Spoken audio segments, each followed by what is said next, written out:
Debate में बीरेन जी स्वागत आपका। मैं आपसे जानना चाहता हूं, आज जो दो बड़े इशू हैं, नीट के नीट के पेपर लीक का मुद्दा और दूसरा उत्तर प्रदेश पुलिस में सिपाही भर्ती वाला स्कैंडल जो आज अखबारों में छाया हुआ है, मैं जानना चाहता हूं कि इन दोनों मुद्दों को लेकर क्या प्रगति है और इन दोनों की सीबीआई इन्वेस्टिगेशन कराने से क्या परेशानी है सरकार को। देखिए, चूंकि नीट वाला मामला भी शांत नहीं हुआ था और ये यूजीसी नेट जेआरएफ का जो पर्चा रद्द कर दिया गया, ये एक समस्या बड़ी पैदा कर गया देश में। हालांकि ये जो नेट जेआरएफ की परीक्षा रद्द हुई है, ये गृह मंत्रालय के साइबर सेल के सलाह पर हुई है। कहीं पर कोई इस तरह का आरोप और हंगामा नहीं बचा था, लेकिन सरकार ने इनपुट के आधार पर ये परीक्षा रद्द की। बिहार से और कई जगहों से इनपुट आए थे। ब्रजेश जी, सबसे बड़ी बात यह है कि जो पेपर लीक की घटनाएं हैं वो हमारी आने वाली पीढ़ियों के भविष्य के लिए बहुत खतरनाक हैं, क्योंकि जो लोग ईमानदारी का दावा करते हैं, जो लोग पारदर्शिता की बात करते हैं, उनकी सरकार के सामने लगातार इस तरह की घटनाएं होना ये एक बहुत बड़ी चुनौती है।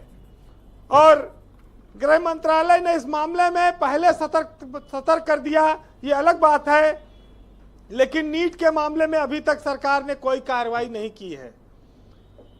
मंगलवार को परीक्षा हुई थी ये यूजीसी नेट वाली, और बृहस्पतिवार को रद्द हो गई।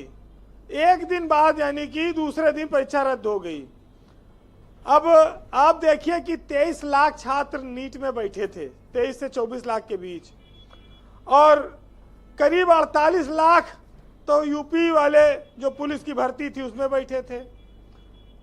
जब भारत विश्वगुरु बनने की ओर अग्रसर है, तब ऐसे में सरकारी नौकरियों की जो परीक्षाएं हैं उनको कराना इतनी बड़ी चुनौती बन गई है। ये सरकार के लिए बहुत बड़ा संकट है। सरकार को इस पर बहुत कठोर कार्रवाई करनी पड़ेगी आने वाले दिनों में। खाली उत्तर प्रदेश में कोई ऐसा नहीं है कि पेपर लीक हो रहा है। उत्तराखंड में भी पेपर लीक हुआ अधीनस्थ सेवा चयन आयोग का, और राजस्थान में हुआ, बिहार में हुआ, झारखंड में हुआ, तेलंगाना में, कई राज्यों में अलग अलग, कहीं इंजीनियरिंग का, कहीं बाबू का, कहीं किसी का, बिहार में सिपाही का भर्तियों के परीक्षाएं लीक होती रहीं। अब बात आती है उत्तर प्रदेश की। फरवरी में 60,000 पुलिसकर्मियों की भर्ती होनी थी, उसके लिए परीक्षा दी गई थी। 48,000 लोगों ने परीक्षा दी, वो परीक्षा का पेपर लीक हो गया, परीक्षा रद्द हो गई, और सरकार ने कहा कि 6 महीने के भीतर दोबारा से एग्जाम कराएंगे। फरवरी से जून आ गया, अगस्त में 6 महीना पूरा हो जाएगा। अब ये परीक्षा कब कराएगी सरकार, ये देखना है। गुजरात की संस्था है एजुटेक, उसने ये परीक्षा उसको कंडक्ट कराने के लिए दी गई थी, और उसके मालिक का नाम है विनीत आर्या, जो अमेरिका में भागकर छुप गया है। एसटीएफ को उत्तर प्रदेश पुलिस की भर्ती जांच के लिए दिया गया था, और एसटीएफ उसको लगातार बार बार सम्मन करके बुला रही है विनीत आर्या को। वो आता नहीं है, वो अमेरिका भाग गया है। अब पुलिस के सामने चुनौती है कि किसको गिरफ्तार करे। देखिए, दुबे जी बैठे हैं, इनके जो नेता है वो भी शिक्षा राज्य मंत्री ही हैं केंद्र में, उनके पास शिक्षा मंत्री की एक प्रभार है, और बीजेपी से नहीं, आज इनका रोल थोड़ा ड्यूबियस लगा मुझे। प्रधान इनके नेता मंत्री जरूर हैं उसी विभाग में, इनकी भाषा अलग है।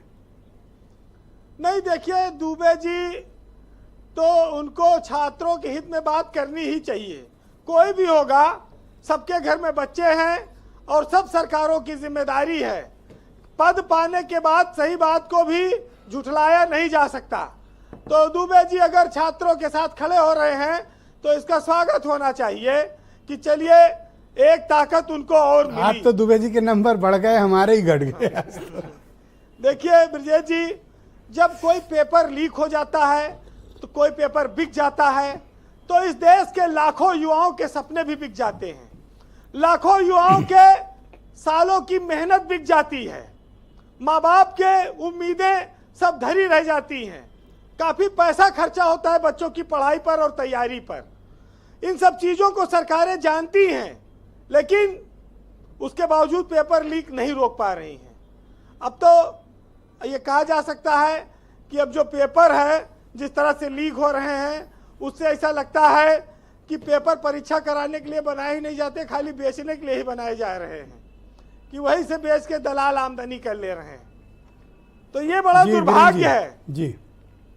लेकिन चुनौतियां हमेशा आती रही हैं। टेक्नोलॉजी का जमाना है, टेक्नोलॉजी से इसको जवाब देना पड़ेगा, क्योंकि हमारी युवा पीढ़ी रात रात भर जाग कर पढ़ाई करती है। माँ बाप को चिंता रहती है। कई कई सालों की मेहनत के बाद लोग परीक्षा देने जाते हैं। कोई 18 घंटे पढ़ता है, कोई 14 घंटे पढ़ता है, कोई बच्चा रात दिन पढ़ता है। तो उन सब की मेहनत का भी ध्यान रखना होगा।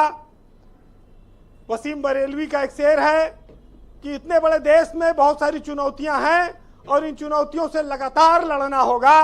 सुनिएगा कि यही तो जानकर कूदे हैं वसूलों की लड़ाई में, कि रातें कुछ न बोलेंगी चरागों की सफाई में, और निभाना खून के रिश्तों का कोई आशा नहीं होता।